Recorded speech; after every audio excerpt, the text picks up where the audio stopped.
Morning breeze. Hello guys! Ayan. Gusto ko lang i-share sa inyo yung bakasyon namin sa Greece noon na masasabi ko na isa sa paborito kong pinuntahan dito sa ibang bansa. Ang gandang gumising pag ganito, diba? Magandang paligid, sariwang hangin. Ayan, nandiyan na. We didn't get up early. Sa sobrang pagod, ayan, late na kami nakagising sa umaga. Yung mga bata, sobrang nag-enjoy araw-araw na mag-swimming. Grabe, non-stop talaga sila. Kaya si Oliver, ayan, tulog na tulog kahit na anong pilit namin gisingin the next day. Ako, talagang inaantok pa talaga siya. Di pa talaga siya ready na bumangon. Oh, this is the... Ayan, bumalik pa talaga siya sa higaan niya at natulog ulit. Oh no. Ito yung isang klase na bakasyon na talagang gustong gusto kong gawin ulit. Kasi nakaka-relax talaga siya. Normally, pag nagbabakasyon kami, lakad lang ng lakad para makita yung mga iba't ibang views sa ibang bansa. Gaya nung pumunta kami noon sa Paris, maganda yung Paris pero Diyos ko, nakakapagod. Pero pag ganitong mga bakasyon at may mga bata, ito talaga yung pinaka-ideal na gagawin natin. Kung gusto talaga nating mag-relax, ayan, kumuha tayo ng mga bakasyon, yung may package deal, nandun na yung beach resorts, tapos yung mga pagkain, nandyan na pagkagising mo, pumunta ka na lang doon sa restaurant nila, ready na lahat, hindi ka na mai-stress. Dati, nakikita ko lang ang mga to sa pelikula. Ang ganda, diba guys? Di ko talaga akalain na makakarating ako dito.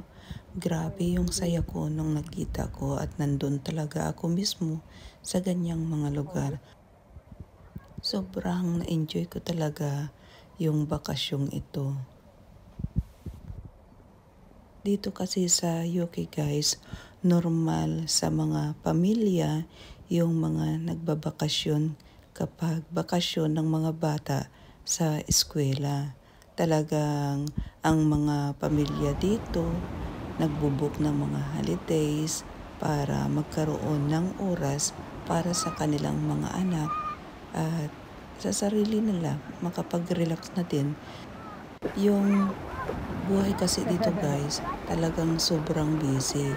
Kailangan mo magtrabaho para mabayaran mo yung mga buwanang mga responsibilidad gaya sa bahay, babayaran mo yung mga bills, mga ganyan.